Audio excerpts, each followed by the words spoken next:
Hello everyone, এখন আমরা বেরোচ্ছি গাড়ি নিয়ে। আর আমরা এবার যাব সিকিম। চলো এখন আমরা বেরোই, সবাই রেডি হয়ে গেছি, গাড়িতে উঠে পড়েছি। এখন বাজে সন্ধে কটা? সন্ধে 5:20, 5:15-20 বাজে। তো এখন আমরা রওনা হচ্ছি। আমরা কালকে সকালে পৌঁছে যাব আমাদের হোটেলে। তো এখন আমরা স্টার্ট করছি for Sikkim. Let's go. Hello everyone, welcome to Barujje travels. আর এবার আমরা চলে যাচ্ছি সিকিম আমাদের গাড়ি করে। এবারে আমাদের নর্থে যাওয়ার রুটটা একটু গন্ডগোল হয়ে গেছিলো, কারণ আমি ভেবেছিলাম গৌরাঙ্গ সেতু হয়ে যাব। দুর্ভাগ্যবশত গৌরাঙ্গ সেতুতে কাজ চলছিল। আমরা এখন দিল্লি রোডে ঢুকছি। আগের টার্নটা মিস করেছিলাম, সেটা ফ্লাইওভারটা উপর দিয়ে একটু বেরিয়ে যাওয়াতে একটু ভিতরের গলি দিয়ে আবার দিল্লি রোডে চলে এলাম। আমরা এখন দিল্লি রোডে উঠে পড়েছি। এখন এগোচ্ছি, ওল্ড দিল্লি রোড। বর্ধমান 87, তারকেশ্বর 35, শেওড়াপুলি 3। সন্ধ্যে 7:30 বাজে। এখন আমরা দিল্লি রোড দিয়ে যাচ্ছি। এখান থেকে মোগরা প্রায় 10-15 কিলোমিটার হবে। এই রাস্তাটায় ওল্ড দিল্লি রোডে প্রচুর ধাবা আছে। যারা একটু রাত করে বেরোবে তারা এখানে ডিনার করতে পারে। আমরা চেষ্টা করছি বহরমপুর পৌঁছে যাব, তারপর ওখানে গিয়েই ডিনারটা করব। Mogra 3 kilometre, Kalyani 10 kilometre. আচ্ছা, এখানে একটা ফ্লাইওভার ছিল, সেটা হলো উপর দিয়ে যেটা চলে গেছে সেটা হলো কল্যাণী। আর আমরা যাচ্ছি সোজা বর্ধমানের দিকে। STKK রোড দিয়ে যাচ্ছি, সোজা যাব গৌরাঙ্গ সেতু। গৌরাঙ্গ সেতু দিয়ে ক্রস করে আবার ওই পাশে যাব, ওপারে গিয়ে তারপর আবার নর্থের দিকে যাব। গৌরাঙ্গ সেতু খারাপ আছে, বন্ধ, তাই জন্য এখান থেকে এখন ফেরি করে ক্রস করছি। আমরা ওয়েট করছি। ওই যে আগে একটা ফেরি সবে ছাড়ছে, আর একটা ফেরি আসবে, তো আমরা ওই পাড়ে যাব। ওই যে লরিগুলো নামছে, লরিগুলো বেরোবে, সব গাড়িগুলো বেরিয়ে তারপর আমরা উঠবো। ওই যে ফেরি দুলছে।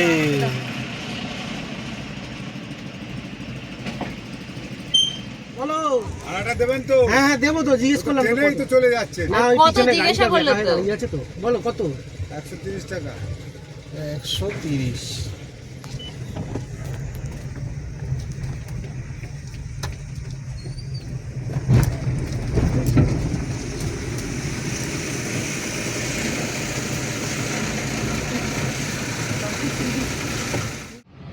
এই জায়গাটায় আমরা ক্রস করছি।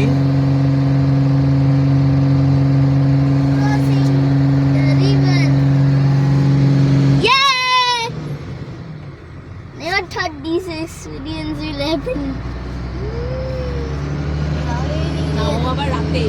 রাতের বেলা Good experience. রাতের বেলা আমরা গৌরাঙ্গ সেতু খারাপ বলে আগে দেখিনি ম্যাপে, গৌরাঙ্গ সেতু খারাপ, তাই জন্য এখন এখান দিয়ে ক্রস করতে হচ্ছে রাস্তা। এরা 130 টাকা নিল গাড়ি ক্রস করার জন্য। আবার যখন আসবে তখন ওটা দৌড়ে দিয়ে বের করবে। কিন্তু ওটা এক জায়গায় স্টে থাকে আর গাড়িগুলো উঠতে পারে, তাই না? এটা যদি ধীরে ধীরে ফ্লো করতে করতে কি বাঙ্গু, এইটা কেমন লাগছে? লঞ্চের মধ্যে করে যাচ্ছি ওপারে। ওই দেখ কোথায় যাচ্ছি, লঞ্চের মধ্যে করে। ভালো স্পিডে যাচ্ছে। হ্যাঁ হ্যাঁ, আমরা এখন আস্তে আস্তে ওপারে যাচ্ছি। ওইদিকে একটা ক্রুজ আছে, আর আমরা এখন প্রায় নদীর মাঝামাঝি প্রায়। এখন এইটা হুগলি নদী ক্রস করছি ইয়েতে করে, তোমার ফেরিতে করে। আর তোমার কি বলে, এটা হলো গুপ্তিপাড়া শান্তিপুর ফেরিঘাট। এই ফেরি দিয়ে আমরা ক্রস করছি এপার থেকে ওপারে,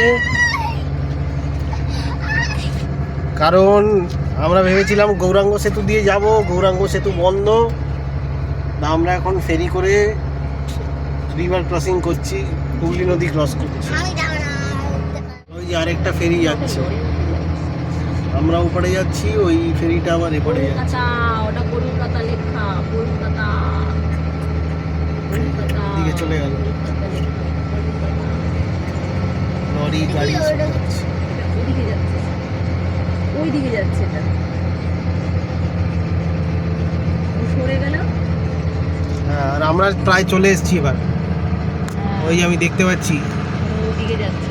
ঘাটটা দেখতে পাচ্ছি, ওই যে ক্রুজ দাঁড়িয়ে আছে, ওইটা চলে গেল। আমরা এখন এপারে চলে এসেছি। পেছনে অনেক এই দাঁড়া।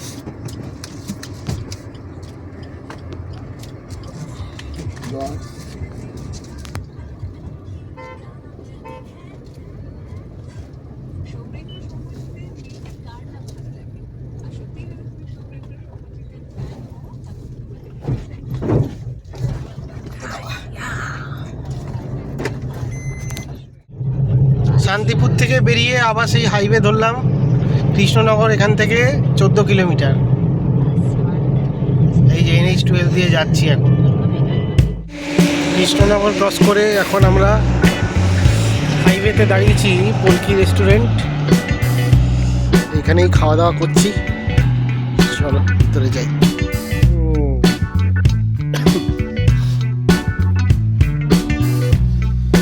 ঠিক আছে? কি নাম যেন?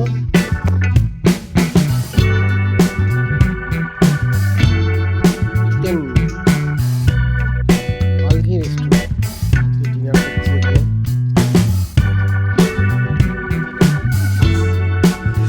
দেখিয়ে দিল পালকি লেখা আছে। চলো আমরা খাওয়া শুরু করি। চলো, আমাদের খাওয়া হয়ে গেল পলকি রেস্টুরেন্টে, আমরা এবার বেরোই। চলো এগোই, এবার হাইওয়ে ধরি। আজকে আমাদের প্রথম টোল। আগে যেটা ছিল সেটা তো হুগলি সেতু, সেকেন্ড হুগলি সেতু, সেটাটা না ধরলেও চলে। এইটা আমাদের ফার্স্ট। বহরমপুর বাইপাস রোড ধরে যাচ্ছি এখন, 12:30 বাজে। সবে বাঁদিকে একটা রাস্তা ঢুকে গেছিলো, সেটা বহরমপুর টাউনের দিকে গেছে, আর এটা হলো বাইপাস বোলপুর রামপুরহাট। আমরা এখন ফারাক্কার দিকে যাচ্ছি।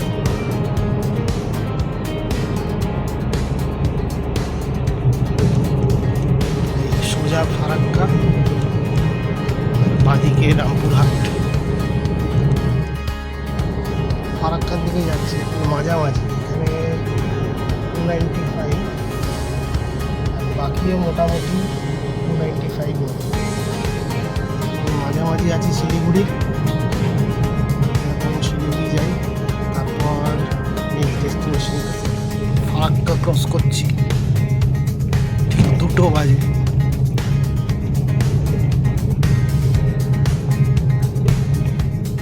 Farakka Raiganj highway toll plaza.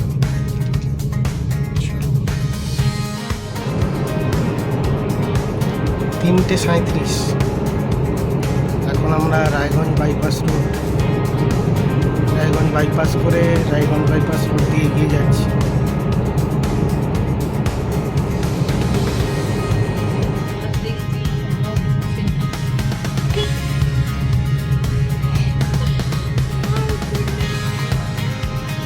হ্যাঁ, শিলিগুড়ি 127 কিলোমিটার। আমরা রায়গঞ্জের ওখানে, রায়গঞ্জ বাইপাস, ওখানে পেট্রোল ভরালাম। পেট্রোল ভরিয়ে ওখানটাতে পেট্রোল পাম্পের ওখানেই 1 ঘন্টা একটু রেস্ট নিয়ে, মানে অনেকক্ষণ নাইট ড্রাইভ করা হয়েছে তো, পাক্কা 1 ঘন্টা রেস্ট নিয়েছি। একদম ক্লান্তিটা অনেকটা কমে গেল। এখন আবার গাড়ি নিয়ে যাচ্ছি। ফার্স্ট এখন যাবো শিলিগুড়ি। তো 5টা বাজে, এমনিতেও এই যে ক্রস করছি কিষানগঞ্জ, কিষানগঞ্জ স্টেশন ক্রস করছি। আর এই যে একটা লম্বা ফ্লাইওভার আছে এখানে, সেটা দিয়ে এখন যাচ্ছি। এখনও 1.25 ঘন্টা লাগবে তোমার শিলিগুড়ি পৌঁছাতে। অলরেডি 6টা বাজে। চলো, 1.5 ঘন্টা বাকি এখনও শিলিগুড়ি পৌঁছাতে। সুন্দর রাস্তা, সকাল হয়ে আসছে, মেঘলা মেঘলা, চালাতে বেশ মজা লাগছে। চা বাগান শুরু হয়ে গেছে। চা বাগান শুরু মানেই নর্থ বেঙ্গল চলে এলো। এই যে সুন্দর চা বাগান রাস্তার পাশে।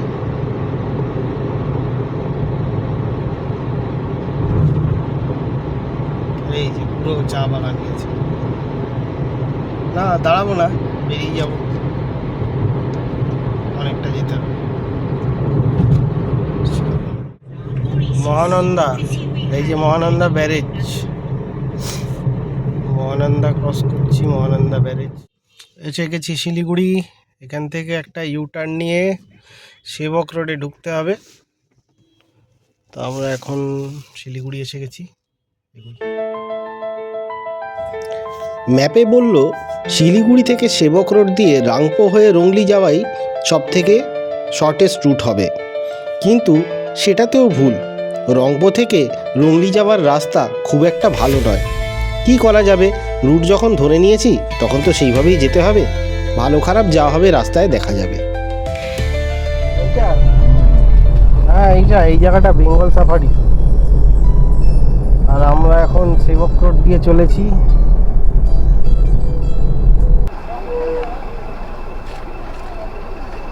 ট্রেন লাইন, অনেকক্ষণ ধরে বসে বসে পা ধরে গেছে, তো একটু দাঁড়ালাম। এখন দেখি কখন ট্রেনটা ক্রস করে। এখন আমরা যাব সিল্ক রুট হোমস্টে, সেটা রংলির পরে। আর সেবক রোড দিয়ে যেতে হবে রাংপো থেকে, সম্ভবত রাংপো থেকে আবার যাব, রাংপো থেকে এন্ট্রি নিয়ে সিকিমে ঢুকবো। ঢুকে তারপর আমরা যাব রংলি ক্রস করে লিংথাম। লিংথামের ওখানে আমাদের থাকার জায়গা আজকের মতন, সিল্ক রুট হোমস্টে। এই যে এটা হলো সেবকেশ্বর কালীবাড়ি। এখানে আমরা দাঁড়াচ্ছি না, আমরা এখন সোজা বেরিয়ে যাচ্ছি কালীবাড়ির সামনে দিয়ে। চলো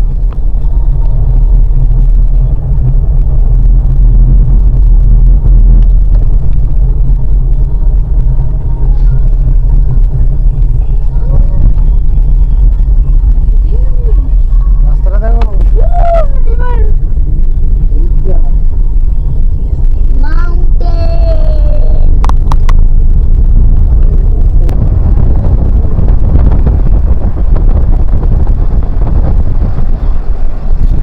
রেনি সিজনের সময় বাংকু এই হোয়াইট জায়গাগুলো দেখা যায় না, পুরো গাছ না হাফ জলে থাকে, শুধু পাতাগুলো ট্রামগুলো দেখা যায় না, এতটা জল বেড়ে যায়।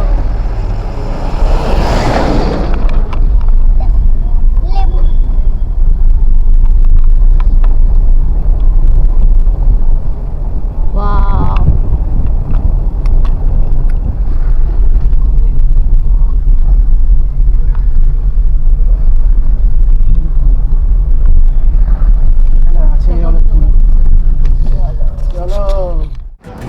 জায়গাটার নাম গেলখোলা।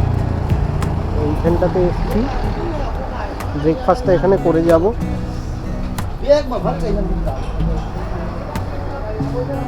ব্রেকফাস্টের অর্ডার দিয়েছি। এখান থেকে সুন্দর তিস্তা নদীর নিচেটা দেখা যায়। এই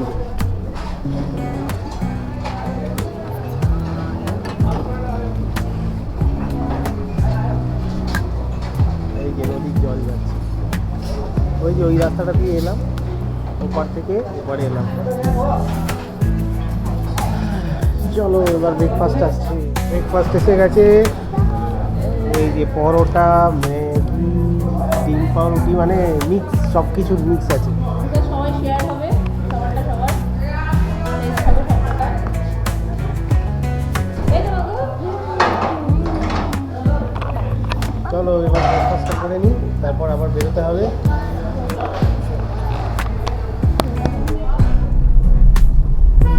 টানেল ওখানে টানেল হচ্ছে,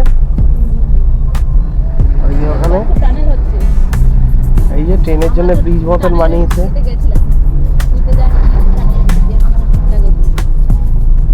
টানেল হচ্ছে।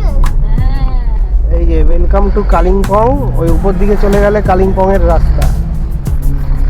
আর আমরা এখন নিচ দিয়ে সাইড দিয়ে চলে যাচ্ছি।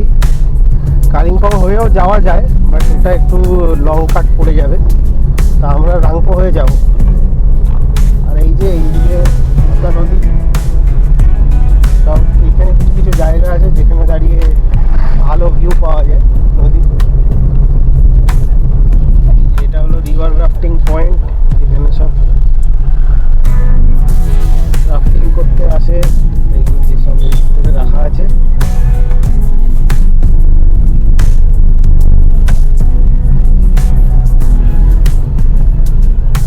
রিভার রাফটিং অফিস, এইখান থেকে সব বুকিং করে, বুকিং করে রিভার রাফটিং দাঁড় করালাম গাড়িটা। একটা অসাধারণ তিস্তা নদীর ভিউ পেলাম। ওইখান দিয়ে একটা হালকা স্রোত আসছে ওদিক থেকে, আর এইটা তোমার তিস্তা নদী এদিক থেকে ওদিকে গেছে।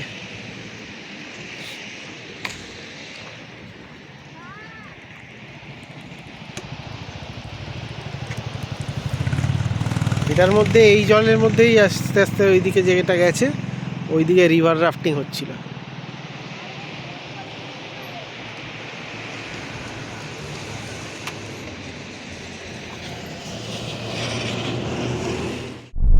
জায়গাটা পুরোটাই ভেঙে গেছিল, রিপেয়ার করেছে।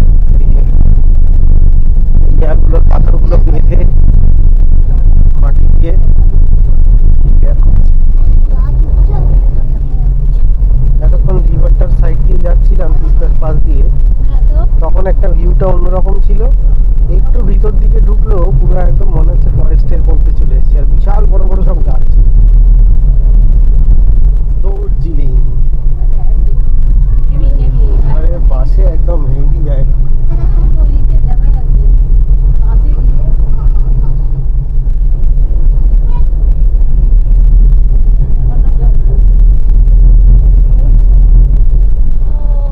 দেখো কিরকমভাবে আছে এই পাথরটা। রিভারটা তোলো। রিভার কি তুলবো, রিভার তো একদম আমার চাকার পাশ দিয়ে ঘেঁষে গেল একটু আগে।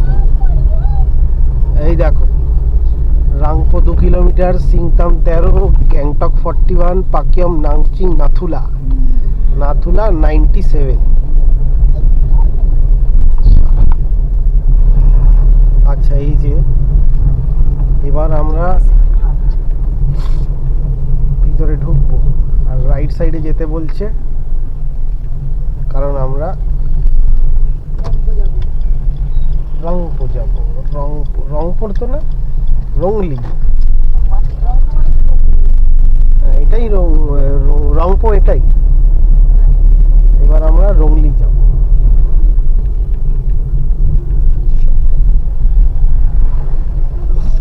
এবার আমরা সিকিমে ঢুকবো, দেখি ব্রিজটা ক্রস করতে হবে।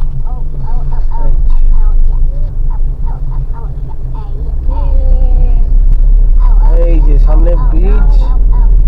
Welcome to Sikkim, welcome to Sikkim. চলো, এই যে সিকিমের রেলওয়ে তৈরি হচ্ছে, এই যে উপরে ট্রেনের লাইন ফাইন হবে। আর আমরা চলেছি এখন একটু রাস্তাটা মধ্য ভারত পাওয়ার কর্পোরেশন সিকিম।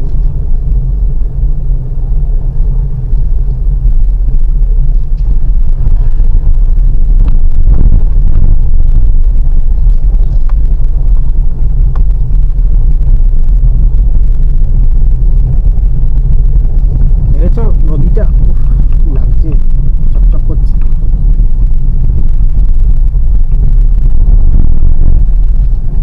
চকচক করছে একদম। ওইদিকে দেখো কি সুন্দর জল আসছে, সব গাড়িগুলো ধুতে নিয়ে যাচ্ছে নাকি ওখানে, কি জানি। আমরা তো ব্রিজের উপরে যাই। আমরা কোন দিকে যাবো? ওয়াও, আমাকে দেখতে দেখতে ব্রিজের উপর ইয়ে দিয়ে জলের উপর দিয়ে গাড়ি যাচ্ছে। ওয়াও, জলের উপর দিয়ে গাড়ি আর কোন দিকে দিকে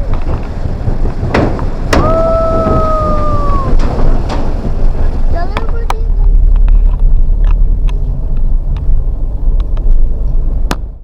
এই জায়গাটা ওয়ান ওয়ে হয়ে গেছে, সব সাবধানে সাবধানে যাচ্ছে।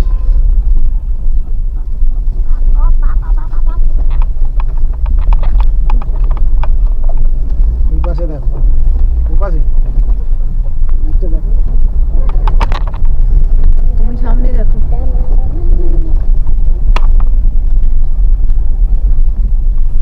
কি সুন্দর। তুমি তোমারটা চালাও না। বাহ, সুন্দর।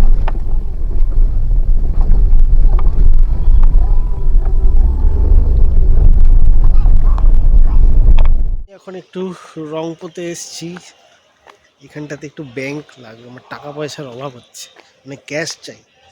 এখানে অনেক সময় আমার মোবাইলে ইন্টারনেট থাকছে না, তো দোকানে ক্যাশ পেমেন্ট করতে হবে, একটু ক্যাশ না হলে চলে। তো চলে এসেছি এইচডিএফসি এটিএম, দেখি এইখানটাতেই।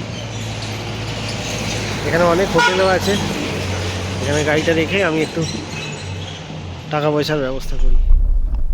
মসিখোলা ব্রিজ, আয়রন ব্রিজ বলে এটাকে, মসিখোলা ব্রিজ। রাস্তার কন্ডিশন কিন্তু ভালো না। আরেকটা আয়রন ব্রিজ ক্রস করছি। বাজারের কাছাকাছি এসছি, এই সেই আয়রন ব্রিজ, আর এখানটায় ঝর্ণা, এটা ক্রস করছি, চলে গেলাম রংলি। চলে এলাম রংলি বাজার।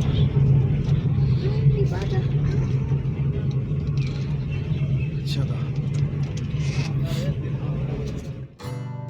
সিকিম থেকে রংপো হয়ে রংলি বাজার অবধি আসার রাস্তাটা বেশ খারাপ। আমার মতে কালিম্পং হয়ে যদি কেউ আরিতার হয়ে আসে তাহলে পরে সেটা বেটার হবে, একটু বেটার রাস্তা পাওয়া যাবে। কালিম্পং হয়ে এলে আরেকটা সুবিধা হলো রাস্তায় পড়বে বিশ্ববিনায়ক মন্দির, সেই মন্দিরটাও দেখা হয়ে যাবে। আমরা এখন রংলি বাজার ক্রস করে যাচ্ছি লিংতাম সিল্ক রুট ফার্ম হাউস। আমরা আজকে ওখানেই থাকবো। পৌঁছে গেছি সিল্ক রুট ফার্ম হাউস। আর এই গাড়িটা পার্ক করলাম সবে। সিল্ক রুট ফার্ম হাউস, হলুদ, হ্যাঁ ফার্ম হাউস তো এটা।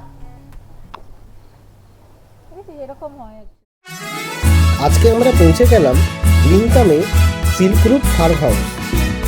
পরের ভিডিও থেকে শুরু হবে আমাদের নিজের গাড়ি করে সিল্ক রুট ঘুরে দেখা। আমরা সিল্ক রুটে কোন জায়গাগুলো দেখলাম, সিল্ক রুট দেখে আমরা কোথায় গেলাম, সিকিমের আরও কী কী দেখার জায়গা আছে, সব কিছু দেখতে হলে আর জানতে হলে please like and subscribe to Barujje travels.